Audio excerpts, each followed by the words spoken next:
Alors, The Nameless ou Los Sin Nombre est un film de Jaume Balaguero, je ne le dis pas aussi bien que Sébastien, Oh, mais Balaguero. de Si j'achète de poudre.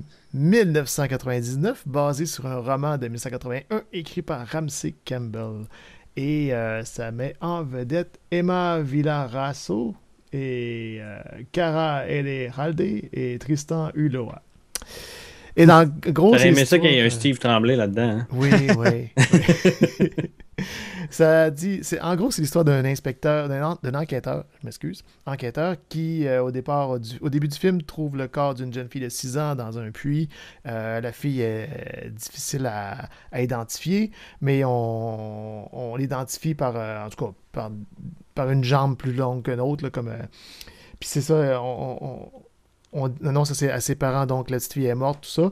Puis 5 ans plus tard, la mère reçoit un message bizarre au téléphone qui lui fait croire que sa fille est peut-être encore en vie et elle va faire appel à l'inspecteur, au détective, pour l'aider à essayer de faire la lumière sur le mystère qui entoure, c'est ça, la disparition de sa fille. Et ils vont tomber sur un genre de truc, genre je dirais pas société secrète, mais un genre de mystère vraiment étrange entourant les. Je veux pas trop en spoiler en fait. Je veux pas commencer à Il y dire aura ça. une section spoilers. Ouais, Je pense que oui. Pour la fin, je crois que c'est J'aimerais ça. nécessaire. parce que Ouais. commencer à dire de quoi en retourne le mystère, je trouve que non, c'est un peu trop là, pour ceux qui l'ont pas vu. Je trouve que c'est aussi bien d'en découvrir au fur et à mesure. Fait que, Mhm. en gros, c'est ça. C'est une mère qui a perdu sa fille puis qu'elle est peut-être pas morte la fille. C'est simple, ça. Voilà. Voilà. Fait que, c'est ça. Moi, c'était ma première fois. En fait, jusqu'à l'année passée, ou il y a 2 ans, un moment donné, j'ai écouté un épisode d'Horreur Web du dernier podcast sur la gauche, puis je pense que c'est Danny Champagne qui faisait un top des meilleurs films de Jaume Balaguero, et parce que je pense qu'il parlait de Rec 4 ou quelque chose comme ça. Exact. Puis moi, je Je me suis- m'étais... moi, en fait, avant d'avoir vu Rec en 2008, puis jusqu'à l'année passée, autant que j'ai entendu ce podcast-là, je connaissais pas ce réalisateur-là. À part les Rec, j'ai jamais rien vu de ce que ce gars-là a fait. Sleep tight. Jamais vu. Darkness. Jusqu'à aujourd'hui, j'en ai vu aucun autre. Fait que j'ai juste vu les Recs. Puis j'ai vu The Nameless. C'est ça, moi j'étais comme. J'ai écouté le podcast l'année passée. Puis j'étais comme, il fait un top 10 de. Hein? Wow, minute, ce gars-là a fait d'autres choses que Rec. Puis c'est ça. Voilà. Fait que je pense que c'est un film. Je trouve que c'est un film intéressant. Parce que ça nous amène vraiment profond dans le désespoir, puis dans la douleur d'une mère qui a perdu son enfant. Puis, tu sais, j'ai vraiment embarqué à fond là-dedans. J'ai vraiment cru à sa douleur et tout ça. L'actrice est super bonne. Puis, j'étais vraiment intéressé là, par tout ce qu'elle vivait. Puis le détective, je l'ai vraiment beaucoup aimé comme personnage aussi. J'ai eu peur pendant un bout de temps que ça vire un petit peu trop mélodramatique parce que le détective, il a comme vécu un drame dans sa vie aussi. Puis j'avais peur qu'on embarque trop là-dedans. Finalement, ça mène pas nulle part. Fait que j'étais comme, ok, c'est correct. Tu sais, j'avais vraiment peur que là, ça soit trop. Ça aille trop dans les histoires d'enfants morts. Puis même, j'étais comme, tu sais, ça va là, mais en même temps, j'avais peur que ça aille. Une coche de trop. Ouais, une coche de Ouais. trop. Qu'on mette une deuxième couche de crémage. Ouais. Puis, je sais pas encore quoi penser du montage. C'est un montage très 1999 avec des passes où des fois, pour aucune raison, tu vois la petite fille qui bouge super vite puis des sons vraiment stressants qui accompagnent ça. En même temps, c'est une Voyons, gimmick de l'époque. Hein. C'est ça Ben, qui c'est est- ça, je Ouais, dis, c'est c'est ça, très le House on 99, Haunted là. Hill là, des années 99 Ouais. 9 là, C'est qui ça, a exactement, fait tu un sais. remake. Là. Fait que tu sais, 15-16 ans plus tard, ça passe moins bien. Mais ça marche quand même pour te rendre nerveux. Tu l'écoutes avec des écouteurs. Sinon, je l'écoutais avec des écouteurs. Puis en plein après-midi, puis j'étais vraiment stressé par bout à cause du montage. Tu sais. Il y a un gros travail au niveau sonore durant Oui, oui, ces oui. moments-là, justement. C'est très réussi, ça. Oh oui. Puis tu sais, qu'est-ce que j'allais dire? J'ai perdu ma pensée. Ben, c'est pas grave. Excuse-moi. Non, non, non. Ben, c'est ça, j'allais dire. Même si ces petits flashs-là, des fois, ont pas vraiment d'explication, ben, c'est pas grave. Tu sais, ça te met dans un mood qui est parfait là, pour le reste du film. Tu sais. Puis, C'est ça, non, j'ai en gros, je sais vraiment pas quoi dire. En fait, j'ai aimé ça, j'ai vraiment pas détesté ça. J'ai trouvé que c'était bien réalisé, puis tout, puis que c'était bien acté, puis je sais vraiment pas quoi dire, en fait. Parce que j'ai peur d'après ça de rentrer dans les spoilers, fait que je veux pas, je sais pas où m'arrêter, tu sais, en fait. Si tu veux plus en dire, mais qu'on soit dans la section spoiler, c'est comme tu veux aussi. Ouais, c'est ça. Je vais vous laisser en parler, en fait, parce que je sais pas C'est quoi bon. dire. Je vais y aller. Oui. Évidemment, je pense que c'est le genre de film que la section spoilers va être vraiment intéressante, même si... Ah, moi, j'aime beaucoup Yomei Balaguero. Mhm.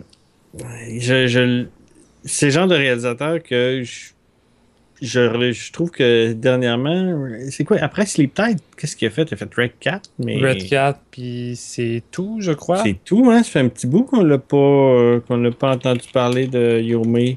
Mais je crois Puis, que son nouveau film est en route, si je me trompe OK, il pas. s'en vient, il devrait arriver à quelle heure?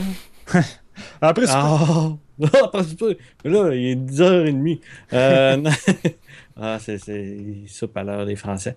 Mais oui, c'est une expression ici, nos amis de la France. Souper à l'heure des Français, ça veut dire souper tard. Les autres, ils soupent pas, ils dînent. Ouais, c'est ça. Ben oui, en plus. Puis, c'est ça, j'avais entendu la même chose que toi, Jeff, et c'est pour ça que j'avais d'ailleurs commandé The Nameless et Darkness, que je n'ai pas encore écouté d'ailleurs. Puis, je me rappelle, à l'époque, que quand je parle de la même chose, c'est le même podcast d'horreur web. Et je m'étais dit, oh, The Nameless, ça a l'air bon, je vais écouter ça. Et je l'avais commencé. Puis, je l'ai acheté l'année passée. Puis, quand j'ai mis mon DVD dans le PlayStation 3 hier, je me suis rendu compte que le DVD a starté ce que je l'avais laissé, c'est-à-dire à 20 minutes du film. Là, j'ai fait comme ouf! Ah ouais, après 20 minutes, j'ai arrêté. Qu'est-ce que c'est que ça? Je me suis dit, ben, c'est peut-être parce que ça n'a pas donné, puis je ne l'ai pas continué finalement. Puis là, rendu à 20 minutes, j'ai fait comme, ah non, ok, j'avais peut-être pas d'intérêt, puis quand j'ai été obligé de l'arrêter, il y a d'autres choses qui s'est passé, puis j'ai pas eu le goût de le continuer. Mais là, bon, on fait un podcast, donc on se dit, on va continuer le film. Puis là, j'écoutais le film, puis je me disais, une chance, je sais que c'est Yomei Balaguero qui a fait ça, parce que ça ferait longtemps que je l'aurais arrêté. Asto que ça m'a emmerdé comme film, mais solide. on va s'amuser. La réalisation, le montage que tu parlais de JF, moi, ça m'a tapé. Ouais. Moi, j'aime ça, ce petit effet-là de... Tu sais, ça me dérange pas. Faut dire, je l'écoutais peut-être pas avec des écouteurs. Tu vas me dire, ça fait peut-être une différence. Mais pour moi, j'ai trouvé ça mal fait. Tu sais, j'ai trouvé que cet effet-là, qui est déjà plus de son temps, je l'ai trouvé mal fait comparé aux effets de ce style-là à l'époque. Puis pour des raisons avec son grichage, mais pas le grichage pendant qu'elle bouge vite. C'est comme si c'était une vieille cassette qui était sur le mauvais tracking, puis qui comme une vieille TV à l'époque là, qu'on tournait à la roulette, puis que des fois en deux pas, ça faisait juste Ça m'a fait l'impression aussi qu'on changeait de chaîne tout le temps. Là. Ouais, puis j'étais comme, ouais, mais pourquoi tu fais ça? Mais il y a une à cassette des dans moments? le film. Mais ça c'est peut-être les un- faits Ouais, voulus, une en fait. cassette, un moment donné, pendant c'est 2 peut-être minutes. la thématique qu'ils voulaient... Toutes les flashs, c'est tout le temps par rapport à justement une vidéo cassette. T'as tout le temps cet aspect-là qui est présent. Fait que- Ouais, mais il y a une vidéocassette pendant 2 minutes et demie dans le film, puis après ça, on n'en reparle plus de vidéocassette pendant tout. Mais toutes les petites images qu'on voit, c'est peut-être des images de la cassette. C'est pour ça qu'il... Sur la cassette, il y a la petite fille qui bouge vite. Peut-être. Je sais pas. Il fallait que j'apprenne que ça, c'est la cassette. Excuse-moi, le film sera encore pire que ce qu'il est, là. Va pas, cale-les pas, là. Aide-moi pas à l'haïr plus que je l'ai pas. Non, sérieusement, ces effets-là, j'ai quand même comme, ah, come on. Puis là, je me disais, c'est pas grave, là, c'est un effet de l'époque, puis ça marche plus aujourd'hui, mais même là, j'étais comme, God, Puis, il y a des trucs comme ça dans son montage qui ne marchent pas. Il y a une séquence que notre inspecteur va voir dans une maison, puis à un moment donné, il entend un vieil homme. Puis là, il faut voir le vieil homme. Puis là, hey, tu sais c'est quoi le nameless, blablabla. Puis, oh non, je peux pas te parler. Ils vont nous entendre. Cut! Et là, on arrive, on voit la femme qui est dans son appartement. Puis là, je suis comme, OK, mais pourquoi t'as coté? Pourquoi que t'as coté? Ben, pour nous laisser présumer que peut-être il se fait attaquer avant de sortir avec le vieux ou de quoi. Oui, pour après ça, recoter, puis il est plus avec le vieux, il est rendu ailleurs, et c'est. Puis là, tu fais comme, mais non, il n'y a pas eu de discussion avec cet homme-là qui recherchait, puis qui avait le goût, qui tu sais, hey, j'aimerais ça jaser avec tel gars. Voilà. OK, cut. On va passer ailleurs. Non, c'est parce que je veux pas voir la fille faire quelque chose qui est totalement inutile au scénario. Il y a une discussion qui pourrait avoir lieu avec quelqu'un qui pourrait me donner des éléments intrigants du film. Donne-moi cette discussion-là. Puis en plus, je veux dire, clairement, il savait pas comment finir cette scène-là. Tu sais, parce qu'il s'est passé quelque chose avec ce gars-là. Est-ce que le gars, il a dit sac ton camp? Ils se sont-ils ostinés? Ils ont-tu parlé pendant 1 heure? Je sais pas, tu sais. Alors que c'est un film d'enquête. Je m'excuse, mais quand tu écoutes un film d'enquête puis un personnage qui tombe devant quelqu'un qui va lui donner des informations, c'est cette scène-là que j'ai le goût d'écouter. Fait que tu sais, j'étais comme, voyons, qu'est-ce que tu fais? Des fois, il répétait des informations, là. Le gars, il est en train de fouiller des vieux journaux, puis à un moment donné, il apprend qu'un gars est allé en prison. Puis là, tu fais comme, OK, il est allé en prison, OK, bon. Puis après ça, t'as un autre personnage qui parle avec quelqu'un qui va lui donner des informations, puis il fait, ouais, ben, il est allé en prison. OK, mais là, tu me donnes l'information 2 fois, là. Tu ralentis ton film, là. Le rythme, il est plus, là, tu sais. Surtout qu'en plus, entre une scène de discussion entre 2 personnes, que quelqu'un donne l'information à l'autre, et une scène qu'on a déjà vu des milliers de fois dans des films où quelqu'un qui regarde des vieux trucs de journaux sur un écran, puis là, il y a des titres de journaux qui passent, puis à un moment donné, oups, voici le titre que je voulais voir. Hey, c'est plate, cette scène-là. Là. Ouais, mais n'oublie pas que c'est un film qui date de quand même plusieurs années. Là. Je sais, mais déjà à l'époque, c'était une scène cliché. Puis, cette scène-là, on la voit depuis des années 80. Ça me fait penser que je me suis fait la réflexion que l'inspecteur était vraiment un cliché dans ce film-là. Parce qu'il est mal rasé, puis il boit de l'alcool, puis ci, puis ça. Puis il a vécu quelque chose de grave à l'époque. Il y a une blessure. Son appartement est tout crade. Son appartement est tout crade. Puis cette enquête-là lui rappelle la blessure qu'il a eue. Puis s'il pouvait résoudre cette enquête-là, moi, c'est ça, le petit flash de sa femme enceinte, là, c'était trop pour moi. C'était comme... je voulais pas que ça aille plus loin que ça. Là. Quand il est tu sais, c'est quoi cette photo-là? Ah, c'est ma femme. Tu fais, oh non, je sais pas. Mais quand il a avoué dans le cadre de la salle de bain, j'étais comme non, je veux pas que ça aille plus loin que ça. Je veux pas que ça soit relié au mystère de la femme principale. Mais moi, j'avais l'impression que toi puis Steven, en tant que parent, vous seriez plus touché que ça. Ben, Steven, je sais pas encore, là, mais touché par la trame principale. J'étais touché par l'intro. Ok, ouais. Par l'intro. Tout ce qui est. L'intro est écœurante, elle fonctionne. Là. Toute la découverte. Les effets spéciaux sont bons parce que la petite fille est toute gonflée, là, qui sort le make-up de la petite fille, c'est écœurant, c'est vrai. Là, allons dans le positif. Là. Toute l'intro avec la petite fille, le make-up, l'annonce aux parents, la mère qui veut pas le voir, le père qui fait comme garde, il faut qu'on le sache. Puis tout ça. C'était numéro 1, tu sais. Puis après ça, on revient à la mère. Bon, elle a passé au travers, mais bon, elle semble avoir encore une blessure. C'est correct. Mais c'est dès que l'enquête embarque, puis qu'elle se met à avoir ses relations avec l'autre, puis que le photographe embarque, ce personnage dont on n'a rien à colisser, puis qui arrive quasiment à 40 minutes dans le film. Ouais, non, il était trop. Sors de où, toi, tu sais, je veux dire. Il y a une utilité à la fin, puis c'est tout, là. Puis... Ouais, c'est ça, tu sais. Puis, fait que ça. C'est comme, ah non, toute ton enquête m'emmerde. Fait que là, j'ai plus le goût, là. J'ai plus le goût d'écouter ton film. Puis en plus, j'avais un gros feeling de ce que ça s'en allait. Tu sais, là, j'étais comme, je pense que c'est là-dessus que ça s'en va. Puis là, on en parlera dans la section spoilers. Mais j'avais un peu raison, puis ça m'a tapé ses nerfs. Moi, c'est pas tant que l'enquête m'a emmerdé. Les fils étaient... Ouais, vas-y. C'est pas tant que l'enquête m'a emmerdé. Je me foutais un peu des détails. Quand on rentre dans les... On le dira tantôt, là, mais dans les histoires du passé, tout ça, je m'en foutais un peu. Mais j'ai aimé des petits moments dans le film qui font qu'en tout, j'ai apprécié en général l'expérience. Comme l'interrogatoire dans la prison, ça, j'ai aimé cette scène-là aussi. Je trouvais que l'acteur était creepy, puis tout, puis... Je trouvais que son jeu intéressant là, pour le film. Là.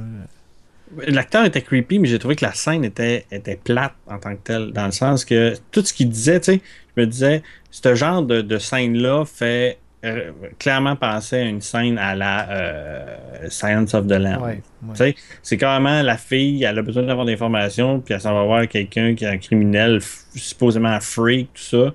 Puis attention, il va vous dire des choses, tout ça. Fait que là, tu Ouais, mais fais, oh yes! Ouais, c'est un trailer horrifique, si on peut dire, un peu justement dans le moule Seven et ouais. Silent of the Lamb. Fait que je m'attendais à ce qu'il y ait ce genre de scène-là aussi. Ouais, c'est ça, mais sauf que comparé à d'autres films du genre, j'ai trouvé que cette discussion-là avec le gars avait pas avait pas de substance, cette scène-là. Le gars disait des affaires bizarres. Puis il y avait de l'air freak. L'acteur était super bon, mais il y avait juste l'air freak. Mais ce qu'il amenait était pas intéressant. Puis j'ai trouvé que pour ce genre de film-là d'enquête, tu sais, quand tu apprends une nouvelle information, d'habitude, dans ces films-là d'enquête, t'es touchant comme. Tu fais comme, oh, tabarnak. OK, ah ouais. Oh, ah non, OK, il faut qu'il se rende Non, là-bas. ça, j'avoue que ça fait pas ça. Le film, c'est juste comme. J'ai ça. Là, on a cette information-là. Puis là, on a cette information-là. C'est pas si intéressant que ça, le mystère, dans le fond. Non, le film. J'ai aimé le concept, on en parlera tantôt encore, là, le concept général de la patente. Là. Pourquoi est-ce que ces gens-là font ça? C'est quoi le but? Puis tout ça, j'ai aimé ça. Mais d'où ça vient? Puis en tout cas, tout le. C'est là, on va ouais. Puis tu sais, à un moment donné, sa rencontre avec le gars dans la prison, le gars, il donne une genre d'énigme qu'à un moment donné, elle apprend. Puis tu fais comme, ouais, mais finalement, que ce soit une énigme ou pas, c'était pas intéressant, là, tu sais. C'était même pas genre, oh mon Dieu, c'est ça qu'il a voulu dire tout le long! Non, tu sais, quand ils apprennent quelque chose, le gars, il fait comme, moi, mais ça fait pas peut-être référence à ce que le gars t'a dit en prison. Ah oui, ça m'a fait référence à cause de ça. OK. Tu sais, c'est vrai que toute la patente, dans le fond, c'est juste pour la staller, mais qu'elle est finalement arrivée là, tu sais, éventuellement, tu sais, il savait. C'est juste pour la ralentir un peu. Mais... Tu sais, puis c'est jamais difficile d'avoir l'information. C'est jamais comme, oh mon Dieu, ça a été rough, cette information-là. Puis, c'était compliqué, l'énigme de tout ça. Non, c'était juste comme, je suis allé à quelque part, j'ai lu quelque chose, ça m'a amené à discuter avec cette personne-là qui m'a dit d'aller à telle place, je suis allé à telle place. Tu sais, on est loin, mais le comparatif est mauvais, là, mais vous allez comprendre. On est loin de Da Vinci Code, là, tu sais. Parce que, tu sais, t'as peu. C'est ça qu'il faut que je m'en. Tu sais, il n'y a rien dans cette énigme-là, là, tu sais. En tout cas, je garde le reste pour le spoiler. Mais c'est ça. Sans reviser mon opinion, je veux dire, j'ai aimé le film, mais c'est pas un film que je regarderais une deuxième fois, je pense, parce que c'est long avant qu'on arrive à avoir des réponses, puis les réponses sont pas si intéressantes que ça. Moi, c'est ça, une succession de scènes que j'ai bien aimé, puis les personnages, surtout la femme, en fait, j'étais vraiment content de suivre ce personnage-là, parce que elle était on s'y attache. Elle était le fun, elle était attachante. Puis... C'est ça, tu sais, une chance, elle tient ce film-là sur ses épaules. Là, ouais. On y puis croit. Je vivais sa douleur là, avec elle. Ouais, c'est ça, on y croit. Là, fait que mais c'est vrai que les personnages en périphérie sont pas tous le fun. Le photographe, il est de trop, je trouve. Puis le gars là, qui travaille avec elle à l'agence, là, qui veut des photos. Là. Tony, là, qui était comme, mais mon Dieu, mais tu servais juste à ça. Ouais. La séquence l'autre qui la suit, escaliers. Là, avec l'œil bizarre, puis tout, puis qui va servir en tout cas, à faire quelque chose avec Tony. Puis c'est comme. Ça sert à rien. Non, ça sert à rien. Je veux dire, oui, ok, ça se rattache à tout ça, mais. Mais c'est parce que tout ce que ça prend pour arriver à ce résultat-là, t'es comme. Mais tout ça juste pour ça? Non. Steven, je veux t'entendre. Hey, wow, là! Non, mais vous allez vous calmer? Yes! Ok, moi j'adore Howe Balaguer. Honnêtement, il y a juste Rec 4 que j'ai vraiment été déçu. Puis je me disais que c'est juste lui qui en avait plein le cul de cette série-là. Puis il savait plus comment finir. Puis, le plan final, c'est génial. Ouais, génialement mauvais. Là. Sérieusement, je pense qu'il devait être crampé. C'est comme, mec, le monde voit ça. J'ai pas encore vu le 4, c'est vrai. J'ai juste vu les 3 premiers. Ah, cool. Ok. Pour le plan final. Bon, ben c'est ça. Mais honnêtement, de Nameless, je connaissais de réputation parce que le film a gagné vraiment beaucoup de prix à l'époque, dont à Fantasia. Et j'ai quand même entendu beaucoup de bonnes choses et j'avais des bonnes attentes vu que c'est notre réalisateur préféré à moi. Puis Sébastien fait façon de parler en disant préféré, mais on l'adore. Oh, ouais. Ah oui, on l'adore. Je l'aime. On l'adore. Je vais commencer par dire que les 15 premières minutes, pour moi, c'était parfait. les 15 premières minutes, en termes de réalisation, le générique, comment il nous est présenté, entrecoupé avec les scènes de la découverte de la jeune fille dans la cuve, c'est crasse, c'est creepy. Vous l'avez dit, les effets spéciaux de la jeune fille, c'est tellement réaliste, c'est malaisant. Puis déjà là, ça l'installait une atmosphère lourde. Puis j'étais comme, oh my god, le film commence comme sur des chapeaux de roue. Si ça continue de même, ça va vraiment être de la fucking bombe. Et c'est le premier film de Howe Malagreo. Premier? Fait que, ouais, c'est son premier. Fait que le film vient avec finalement pas mal d'erreurs et de choses qui m'ont achalé et des qualités qui m'ont beaucoup plu aussi. Fait que je dirais que je suis entre les deux.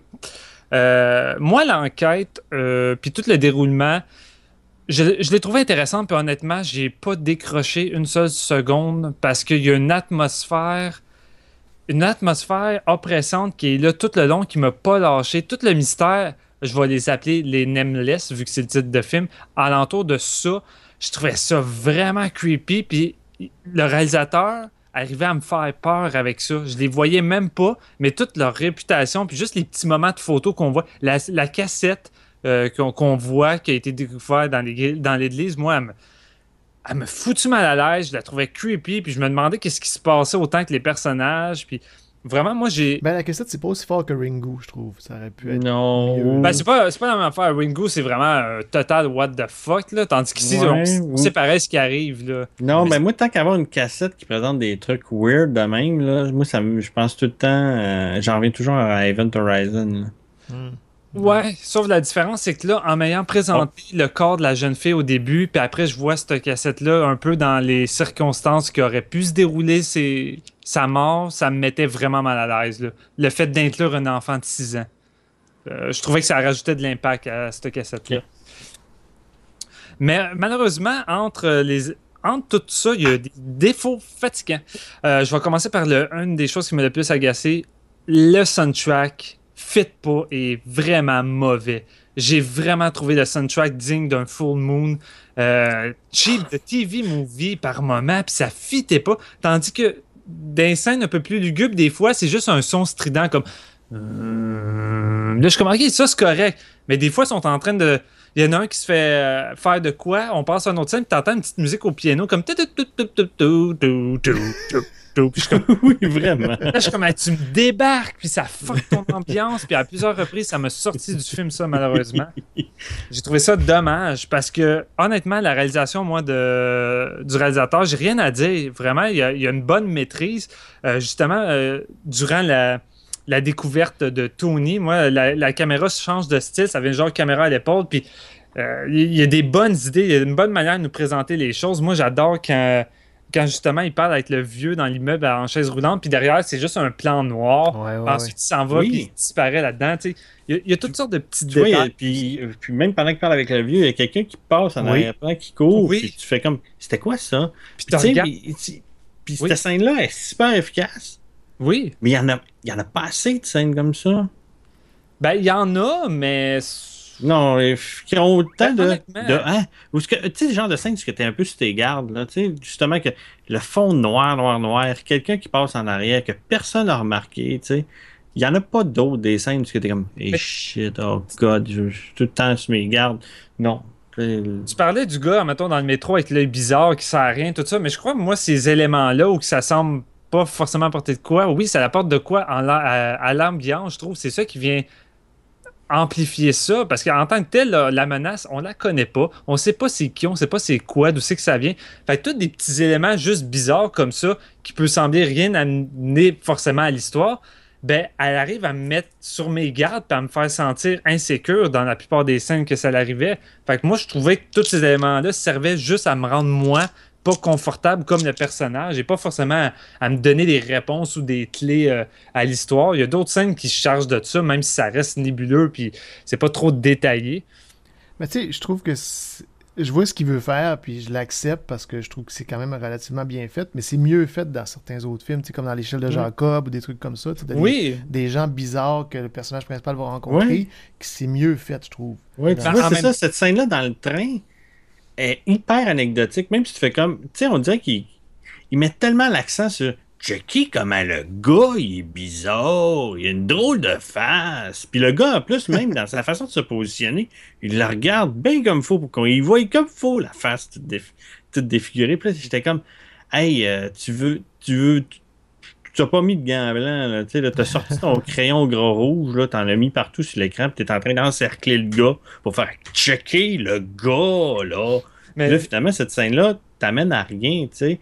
Tandis que, c'est ça, tu veux me donner l'impression il y a quelque chose qui plane autour d'elle, tu sais, qui est tout le temps surveillée. Ben, donne-moi des scènes où ce que j'ai l'impression qu'il y a tout le temps quelque chose en arrière-plan, qu'il se passe tout le temps quelque chose. Même moi, pas un gars qui s'afficie devant elle puis fait comme salut, je t'en patch. Non, tu sais, j'ai plus l'impression que la menace est subtile et épeurante. Je fais juste comme ah, lui, il est weird, puis on va le revoir, c'est ça, puis il va faire quelque chose de dangereux. Ou Mais en même parlant de gars bizarres dans un métro, tu peux faire aussi comme dans le début de Demons de Lamberto Bava, puis le gars il est vraiment inquiétant aussi au début de ce film-là. Cette scène-là amène à quelque chose, c'est désamorcé à un moment donné, mais ça reste que pendant un bout de temps il est inquiétant. T'sais. Mais en même temps, c'est des erreurs ou des petits détails que on peut quand même être indulgent vu que c'est un premier film. Alors, mettons, comparé à l'échelle de Jacob. Ouais. L'échelle de Jacob, je trouve ça un peu hard de le comparer parce que Adrian Lynn, c'est un putain de grand réalisateur puis il avait déjà faute d'expérience. Tandis que là, c'est un petit réalisateur de nowhere qui sort de nulle part qui arrive avec non, ça. c'est ça, tu vois qu'il essaie quand même, il s'inspire un peu de plein d'affaires. Puis Oui, c'est ça. Tu sens le film d'auteur du débutant. Là, tu sais, là, il n'y a aucune maîtrise de. Tu sais, je sens pas Sleep Tight là-dedans. Là. Je sens rien. Non, mais c'est ça. Tu vois son évolution, puis le gars, il a vraiment upgradé solide. Je crois juste qu'avec son premier film, on voit déjà son potentiel. Comme je dis, moi, sa mise en scène, je la trouve très réussie. C'est peut-être plus au niveau du scénario qu'il y a des petits détails plus clichés, plus classiques, qui maîtrisent plus ou moins. Il y a des personnages comme vous que j'ai pas vraiment aimé. Le photographe, il est pas attachant à rien, puis il sert pas forcément à grand chose non plus. J'ai pas vraiment trippé moi non plus sur. Hey, on s'en foutu de sa job. Là. Ben oui, puis son patron il qui va perdre sa job. Ouais, son article, c'est comme ben oui. Comme voyons, derrière l'article. C'est un en même temps, c'est personnage que j'ai découvert depuis 10 minutes. Là. Ben oui. J'ai aucun intérêt à savoir s'il va garder sa job ou pas. Là.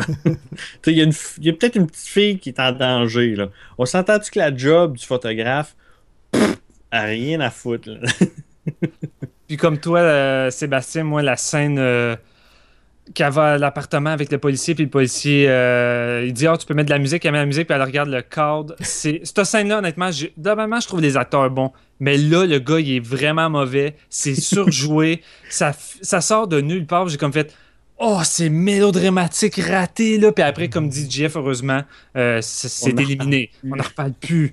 Mais il aurait dû éliminer ça. C'est pas bon. Ouais, c'est ça. Il aurait dû l'enlever parce que moi, je pensais qu'il y aurait une connexion avec le gros mystère principal. Finalement, il n'a pas. À la limite, pire, non. enlève-les, tu sais. Oui. En plus, c'est vraiment genre. OK, c'est pas un spoiler, c'est parce que la scène est tellement inutile qu'elle mène à rien. OK? Puis, la scène manque tellement de subtilité. Non seulement le gars, il est mauvais. Pour résumer la scène, le gars, il amène la fille à son appartement parce qu'il dit t'es peut-être pas en sécurité chez vous. Ah, c'est elle, je pense, qui se présente là parce qu'elle voulait pas dormir toute seule. Là, ouais. Puis là, elle met de la musique, elle regarde le cadre, c'est qui ça? Qui? La fille sur le cadre, c'est ma femme. Malaise, genre? Non, elle est morte l'année passée. Elle est enceinte. Puis là, la fille va le voir, puis elle dit c'est pour ça que tu es si attaché à ma cause. C'est parce que tu as l'impression que si tu réussis à sauver ma fille, c'est comme si tu avais sauvé ta propre fille. Tu sais, je veux dire, c'est quoi ce personnage? En plus que la scène a juste pas de subtilité. Tu t'en vas faire la psychologie à 10 scènes que tout le monde est en train de se dire oh non, Urk, c'est pas vrai, c'est ça son enquête, c'est ça qui le rattache à l'enquête. En plus, il va le verbaliser dans la scène pour être sûr. Avez-vous compris à quel point le personnage est investi là-dedans? On passe à une autre appel. Parce qu'il ne reparle plus jamais. Ça sonne pas naturel une seule seconde, c'est ça, ça marche vraiment pas. Puis ils ont jamais expliqué pourquoi, au début du film, pourquoi il quitte la police, le gars. 5 ans après son enquête, après la découverte du corps. Ben, c'est pas justement à cause de la mort de sa femme, il était plus capable, il a décidé d'abandonner. Ils disent même pas pourquoi ne pas le mentionner une couple de fois, tu sais, dire hey, regarde, je sais que depuis l'année passée, c'est rough, là, mais quitte pas les forces. Tu sais, des petites phrases de même qui font juste faire comme depuis l'année passée, puis là, ok, c'est ça, l'année passée, sa femme, mais tu sais, ça manque de finesse là-dedans. Ouais. Le crayon Il quitte gras la rouge, police, puis là, il dit pas écoute, qu'il a gardé son badge. Il dit je l'ai perdu, je vais le trouver à un moment donné. Puis il l'a gardé pour s'en servir de temps en temps, pour passer à des ouais. places. Là. Ouais, c'est ça. Mais honnêtement, là-dedans, il y a le potentiel d'un grand film. Sérieusement, tous les éléments sont là pour nous offrir quelque chose de vraiment mémorable. Mais on se retrouve avec un bon film, avec des bons éléments puis des bons côtés techniques de la réalisation. Mais moi, au fur et à mesure que la fin s'en venait, je décrochais de plus en plus et elle n'a pas eu l'impact qu'elle aurait dû avoir normalement. J'étais pas impliqué une seule seconde et le dernier plan qui est supposé me laisser la gueule ouverte me fait quasiment bâiller. Ce qui est triste, c'est vraiment triste, ça me fait chier de dire ça. Mais surtout que dernièrement, tu sais, JF, tu disais que moi et Sébastien, on a des enfants, on va peut-être se sentir plus impliqués. Ça fait 2 semaines que je me tape, c'est juste un hasard, des films qui traitent d'enfants, qui se font malmener, peu importe. Là. J'ai vraiment été bouleversé, puis j'ai vu un des pires films qui m'a fait pleurer de ma vie la semaine passée. J'arrive avec ça. Honnêtement, ça m'a rien foutu, une seule seconde. Fait que c'est vraiment dommage pour ça. Pour moi, la finale, c'est un gros pouette-pouette. Mais c'est un premier film, je suis capable de passer par-dessus quelques défauts et il y a quand même beaucoup de qualité. Et la scène d'intro, honnêtement, moi, je la trouve vraiment géniale. Fait que, tu sais, encore là, il y a quand même des très bonnes choses, mais c'est un début. Tu sais, Guadagnaro, il a montré qu'il y avait des talents puis que c'était un réalisateur surveillé. Puis honnêtement, gars, alors, regarde tous les films qu'il a fait, que ce soit Wreck, Sleep Tight, puis même Darkness qui a été très mal reçu au cinéma. Quand tu écoutes sa version unrated de la version du réalisateur en DVD, c'est vraiment un bon film, puis sa finale, la torche des culs. C'est un film que je recommande, puis ceux qui n'ont pas aimé à l'époque, retentez l'expérience. C'est un film à revoir, ça. J'ai l'impression là, que ce film-là, ce scénario-là, avec un petit peu plus de finesse, puis avec un réalisateur plus expérimenté, je dirais peut-être un Polanski ou un Carpenter ou quelque chose comme ça, là. Il pourrait être beaucoup plus intéressant, tu sais, si on réussissait à nous faire planer le mystère de la secte, de tout ce monde-là, ou en tout cas de peu importe, tu sais, puis que tant qu'à aller dans un personnage un peu plus cliché, tu sais, un Carpenter qui est capable de plus les assumer, là, tu sais, parce que oui, la scène d'intro est forte, puis même émotionnellement, elle peut fonctionner, là. Mais le reste du film, tu sais, ça reste du cliché, là, tu sais. Fait que, essaye pas de me faire du mielleux avec du cliché, tu sais. Assume ton cliché, tu sais. Fais-moi le policier, l'enquêteur qui est un peu blasé, tu sais. Fais-moi la femme un peu plus en détresse, le photographe un peu plus comme moi je suis wild puis je vais risquer ma vie pour cette enquête-là dont je ne connaissais pas l'existence il y a 5 minutes. Mais, tu sais, assume ça puis amène-moi dans ton mystère puis dans ton enquête puis là je vais triper, tu sais. Mais essaye pas d'ambiance, s'il vous plaît. Ouais, tu sais. Mais essaye pas de m'en faire. Essaye pas de faire avec ce film-là ce qu'il n'est pas, c'est-à-dire un film subtil et mystérieux, tu sais. Ça n'est pas ça, tu sais. Mais tu sais, c'est quoi que l'effet que ça me fait de Nameless? Ça m'a fait le même effet que lorsqu'on a écouté le film original We Are What We Are. Dans le sens qu'il y a des qualités, mais il y a tellement de choses qui me gossaient que je me disais, crime, j'aimerais ça voir un remake de ce film-là qu'on a eu finalement. Exact. Puis tu disais Polanski, peut-être Carpenter, mais moi je dirais, pourquoi pas Gomez Balaguerro qui refait ce film-là avec son expérience d'aujourd'hui, ça serait écœurant. Ouais, mais en même temps, oui, c'est vrai. Avec ses recs, il a prouvé qu'il était capable de faire de quoi qui était... Il a prouvé qu'il était capable d'écrire des personnages avec un contenu émotionnel et psychologique cohérent. Là. Non, oui, vraiment. Ça dépend. Je suis sûr qu'il réécoute ce film-là et qu'il fait comme oh mon Dieu. Ben il dit plutôt Mamma Mia ou quelque chose comme ça. Eh boy. Mios Dios. Non, il dit Mios Dios. Aïe, aïe, aïe. En plus, t'as fait des cours, Sébastien? Ouais. Hey, est-ce qu'on a d'autres choses à dire ou ben on se garde le reste pour la section spoilers? Je dirais spoiler, hein? Jeff? Oui. Alors, comme maintenant, la section spoilers se retrouvera après le générique de fin. C'est vrai. Donc, pour l'instant, vos recommandations, messieurs. Jeff, je joue avec toi. C'est peut-être pas assez pour un achat, mais une location. Plus que Netflix, genre, location, tu sais. Ok, Steven? Difficile à le dire, j'ai passé un excellent moment dans la première partie et un moins bon dans la deuxième. Fait que vu Je pense que le DVD est vraiment pas cher. Là. Quelque chose comme tu peux même avoir le Blu-ray pour 5-6$ Ah, de ben, ça Miramax. d'abord. Ça, moi, je prends ça. Bon. Ben, Comme je recommandation. propose ça. Un DVD pas cher, Blu-ray pas cher. Là. Écoute, de Nameless en DVD, si je regarde pour le fun. Puis là, ben moi, regarde, je veux te dire, là, ce n'est pas un achat, c'est le Blu-ray, le DVD, tu peux l'avoir pour 3 piastres. Yeah, c'est Ouais, fait que mais je ne repayerais pas 3 piastres là, pour ce film-là. Je pense pas de revoir, honnêtement. Non, je dirais à écouter seulement si vous tripez Yomi Balaguero puis vous voulez être au courant de toute sa filmographie. Mais sinon, passez à côté. Mais si vous voulez l'acheter, là, passez par notre site. Sur Oui. le billet de cet épisode-là, là, il va y avoir le titre, Nameless, il va être cliquable. Là, fait que Oui. passez là-dessus. 3 piastres. 3 piastres. piastres. Nous autres, on va recevoir 5 cents là-dessus. Exact. 5 cents. On se divise à 3 puis on s'achète de la bière. Mais sinon, si quelqu'un fait comme cette semaine et s'achète un modem, on reçoit 3 piastres. Assez pour s'acheter de Nameless. Il y a juste JF là, qui n'a pas de Nameless. Moi aussi, je l'ai en DVD, Sébastien. Ouais, mais en tout cas, mettons que si à un moment donné, on décide qu'on se fait un package deal de plein de DVD qu'on veut mettre dans un concours, il s'y retrouvera peut-être. Alors, c'est ce qui conclut cet extrait pour l'épisode d'Horror Gamer que vous venez d'écouter. Merci beaucoup de nous avoir écoutés sur YouTube. Pour ceux qui veulent suivre le podcast de manière plus régulière, il y a le Facebook avec le mot-clé Horror Gamer. Nous sommes aussi sur Twitter, Instagram ainsi que Patreon. Et pour notre site web, c'est facile, c'est le www.horrorgamer.ca. Au plaisir de se revoir et n'oubliez pas, gardez ça horreur.